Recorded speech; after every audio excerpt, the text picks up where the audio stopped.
শরীর থেকে চামড়া খসানো হলো। আসিয়া আলাইহিস সালাতু ওয়াস সালাম টেরও পাইলেন না।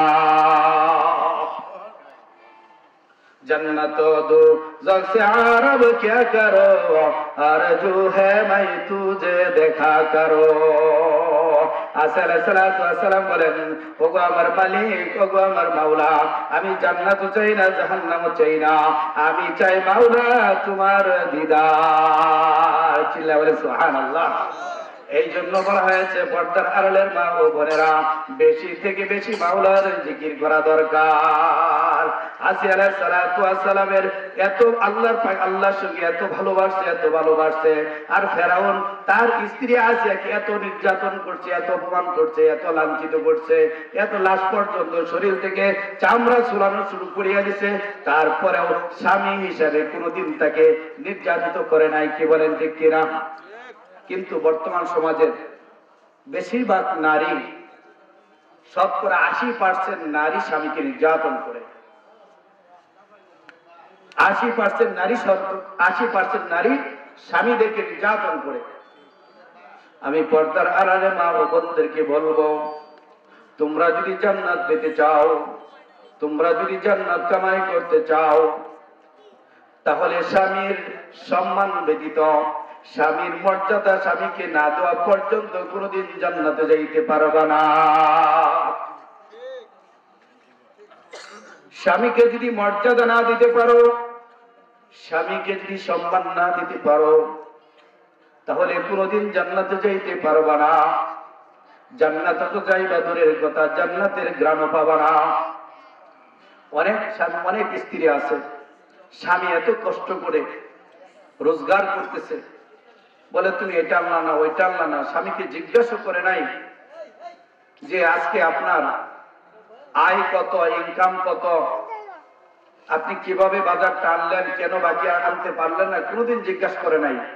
বেশিরভাগ মহিলা, কি বলেন ঠিক না, বেশিরভাগ মহিলা যখন স্বামীকে বলে বাজার 5টা আনছে, একটা শর্ট আছে, যখন ঝাড়ি মেরে স্বামীকে বলে তুমি এটা আনলা না কেন, পর্দার আলারে মা ও বোনেরা, তখন যে স্বামীর মনে আঘাত লাগে, এই আঘাতে তখন যদি তুমি মারা যাও, আর স্বামী যদি তোমাকে ক্ষমা না করে, তোমার ঠিকানা হবে ফাইনাল জাহিমা হিয়াল মাওয়া,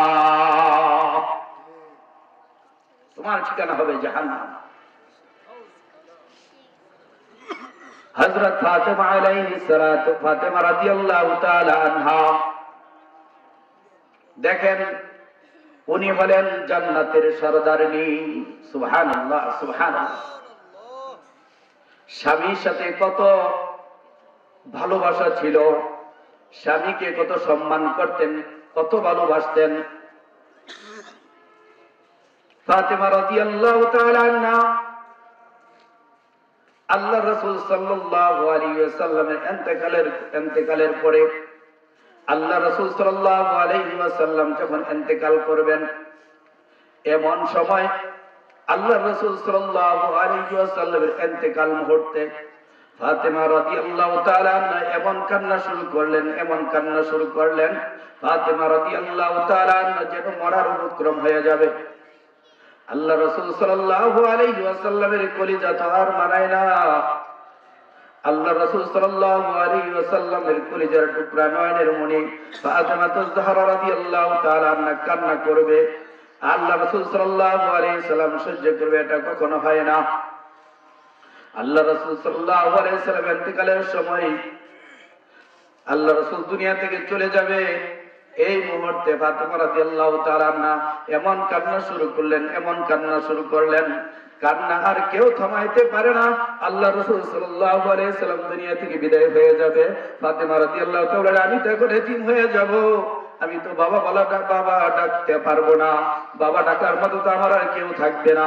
ফাতেমা রাদিয়াল্লাহু তাআলা আনহা যখন এমন ভাবে অজস্রভাবে কান্না শুরু করলেন, বুক ফাড়ে কান্না শুরু করে দিলেন, আল্লাহ রাসূল সাল্লাল্লাহু আলাইহি ফাতেমা রাদিয়াল্লাহু তাআলা আনহার কান্নায় সকল মদিনার অলি গলি, আসমান জমিন সব কিছু ভারী হয়ে গেল।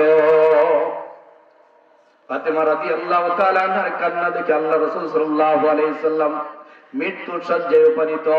ফাতেমা রাদিয়াল্লাহু তাআলা আনহাকে ডাক দিয়ে বলেন, ফাতেমা তোমার কানটা আমার মুখের সাথে লাগাও। ফাতেমা রাদিয়াল্লাহু তাআলা আনহার কানটাকে আল্লাহ রাসূল সাল্লাল্লাহু আলাইহি সাল্লাম মুখের সামনে লাগালেন। মুখের সামনে লাগানোর সঙ্গে সঙ্গে আল্লাহ রাসূল সাল্লাল্লাহু আলাইহি ওয়াসাল্লাম ঘোষণা করেন, ও মা ফাতেমা, জান্নাত কিছুদিনের মধ্যেই তোমার সাথে আমার দেখা হবে। আল্লাহু আকবার। ফাতেমা রাদিয়াল্লাহু তাআলা আনহার কান্না বন্ধ হয়ে গেল।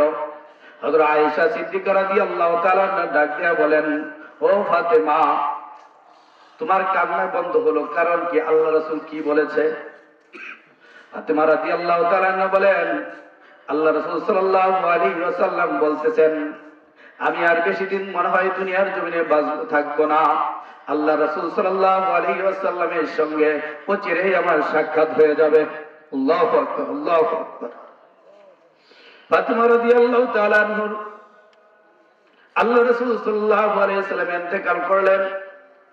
আনাস রাদিয়াল্লাহু তাআলা আনহু আল্লাহ রাসূল সাল্লাল্লাহু আলাইহি ওয়াসাল্লামকে দাফন করার জন্য কবরস্থানে নিয়ে গেলেন, রওজাতে নিয়ে গেলেন। তখন ফাতেমা রাদিয়াল্লাহু তাআলা আনহা আনাস রাদিয়াল্লাহু তাআলা আনহুকে বলেন, ও আনাস, আমার আব্বাকে তোমরা কোথায় রেখে আসলা? আমার আব্বাকে তোমরা কোথায় রেখে আসলা? একা একা অন্ধকার কবরে রেখে আসলা। তখন ফাতেমা রাদিয়াল্লাহু তাআলা আনহাকে সান্ত্বনা দেয়, ওগো ফাতেমা, ওগো নবীজির কন্যা, নয়নের মণি, সকলের এই অবস্থা একদিন না একদিন হবে। আল্লাহর রাসূল সাল্লাল্লাহু আলাইহি সাল্লামের মৃত্যুতে ফাতেমা রাদিয়াল্লাহু তাআলা শোক আহত হইতে হইতে হইতে উপরের দিক থেকে ভালো অন্তর জ্বলিয়া পুড়িয়া ছারখার হয়ে যাইতেছে। পিতার মৃত্যুতে ফাতেমা রাদিয়াল্লাহু তাআলা যেন আর সইতে পারেন না। একদিন ফাতেমা রাদিয়াল্লাহু তাআলা অসুস্থ হয়ে পড়লেন। ফাতেমা রাদিয়াল্লাহু তাআলা অসুস্থ ছিলেন, আর তখন ছিল রমজান মাস। হযরত ফাতেমা রাদিয়াল্লাহু তাআলা আনহা, হযরত আলী রাদিয়াল্লাহু তাআলা আনহু দুইজনে একত্রিত এক দস্তরখানায় সেহরি খাইলেন। সেহরি খাওয়ার পরে হযরত আলী রাদিয়াল্লাহু তাআলা আনহু নামাজ আদায় করার জন্য মসজিদে নববীতে চলে গেলেন। ফাতেমা রাদিয়াল্লাহু তাআলা আনহা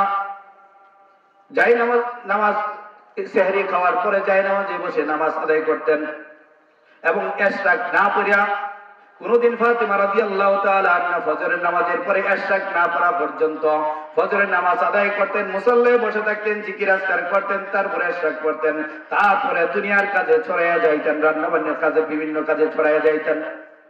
হযরত আলী রাদিয়াল্লাহু তাআলা মসজিদে চলে গেলেন।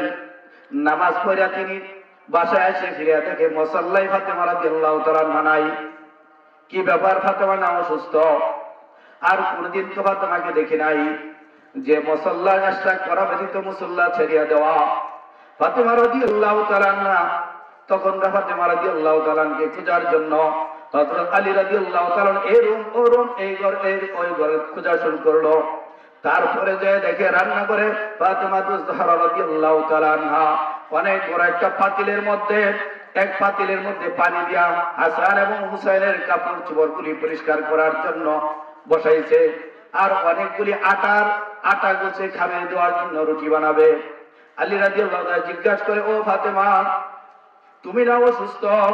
তোমার শরীর না ভালো না? তুমি কেন এতগুলি আটার খামির করছো? আর এই পাতিলের মধ্যে কেন কাপড় চোপড় গুলি তুমি পরিষ্কার করার জন্য দেওয়ার জন্য ব্যস্ত হয়ে গেলা? ফাতেমা রাদিয়াল্লাহু তাআলা চোখের পানি ছাড়িয়ে দিয়ে বলেন, স্বামী গো, আমি মনে হয় আর দুনিয়ার জমিনে বাঁচবো না। বলে কেন? আমার নবীজি, আমার পিতা রাসূলুল্লাহ সাল্লাল্লাহু আলাইহি ওয়াসাল্লামকে আমি দেখেছি। আব্বাজান আমাকে এসে ডাকতেছে, হে ফাতেমা, তুমি আজকে সাহারি খাইছো আলী এবং তুমি দুইজনে এক দস্তরখানায় বসিয়া। আমি আর তুমি আজকে ইফতার করব জান্নাতের দস্তরখানায় বসিয়া। যখন ফাতেমা রাদিয়াল্লাহু তাআলা এই কথা বলে ফেলল, হযরত আলী রাদিয়াল্লাহু তাআলা চোখের পানিগুলি ছেড়ে দিলেন। হযরত আলী রাদিয়াল্লাহু তাআলা বুঝতে পারলেন ফাতেমা আজকে আমার থেকে বিদায় নিয়ে যাবে। তখন আলী রাদিয়াল্লাহু তাআলা কান্না সইতে পারে না, কান্না ধরে রাখতে পারে না। আলী রাদিয়াল্লাহু তাআলা আনহু আলাদা একটা রুমের ভিতরে যাইয়া শুয়া শুয়া শুয়া বুবাই বুবাই কান্দে।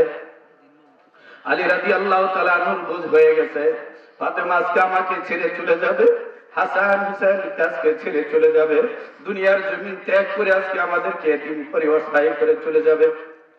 এদিকে ফাতেমা রাদিয়াল্লাহু তাআলা আনহা অনেকগুলি আটা বানানোর পরে হাসান এবং হুসাইনের কাপড় চোপড় গুলি পরিষ্কার করার পরে আয়েশা দেখে আলী রাদিয়াল্লাহু তাআলা একটা রুমের মধ্যে পড়ে ফুফায় ফুফায় কান্দে। এদিকে যখন ফাতেমা রাদিয়াল্লাহু তাআলা আরেকটা রুমের মধ্যে বসে বসে কান্দে। হাসান হুসাইন যখন একবার বাবার কাছে যায়, দেখে আলী রাদিয়াল্লাহু তাআলা আনহু কান্দে। বাবাকে জিজ্ঞাসা করলে, বাবা আপনি কেন কান্দেন? আলী রাদিয়াল্লাহু তাআলা কিছু বলে নাই। যখন মা ফাতেমা রাদিয়াল্লাহু তাআলা আনহার কাছে যায়, যখন ফাতেমা রাদিয়াল্লাহু তাআলা আনহা কান্দে, কিছু বলে নাই। তখন বলে ফাতেমা রাদিয়াল্লাহু তাআলা আনহা বলেন, ও হাসান এবং হুসাইন, তুমি যাও তোমার নানাজির রওজার পাশে যাও। আর আল্লাহ রাসূল সাল্লাল্লাহু আলাইহি সাল্লামের পাশে যখন হাসান এবং হুসাইন যাইতো, নানাজি আল্লাহ রাসূল সাল্লাল্লাহু আলাইহি সাল্লাম রওজার ভিতর থেকে হাসান এবং হুসাইনের সাথে কথা বলতেন। আল্লাহু আকবার, আল্লাহু আকবার। হাসান এবং হুসাইনের সাথে কথা বলতেন। তখন হাসান এবং হুসাইন যখন নানাজি বলে ডাক দেয়, তখন আল্লাহ রাসূল সাল্লাল্লাহু আলাইহি সাল্লাম রওজার ভিতর থেকে হাসান এবং হুসাইনকে ডাক দেয়, বলে, ও নানাজান, তোমরা এখানে কেন আসছো? এখানে কেন আসছো? তোমরা তাড়াতাড়ি চলে যাও, তোমার মায়ের চেহারার দিকে যায় তাকায় থাকো। তোমার মার চেহারা আজকের পর থেকে আর কোনদিন তোমরা দেখতে পারবে না। হাসান এবং হুসাইন রাদিয়াল্লাহু তাআলা দৌড়ে আসছে মার কাছে।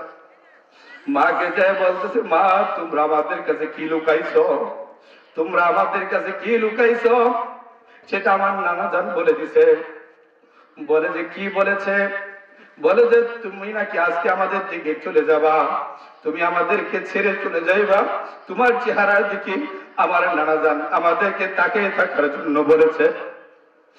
তখন আল্লাহ ফাতেমা রাদিয়াল্লাহু তাআলা আনহা হাসান এবং হুসাইনকে ডাক দিয়ে বলে, হাসান এবং হুসাইন, দেখো তো তোমার আব্বাকে ডেকে নিয়ে আসো আমার কাছে। তখন হাসান এবং হুসাইন কান্দে। কার কান্দা? কারো কান্না থামে না। হাসান এবং হুসাইন ছোট্ট ছেলে আলীকে ডাক দিল, বাবা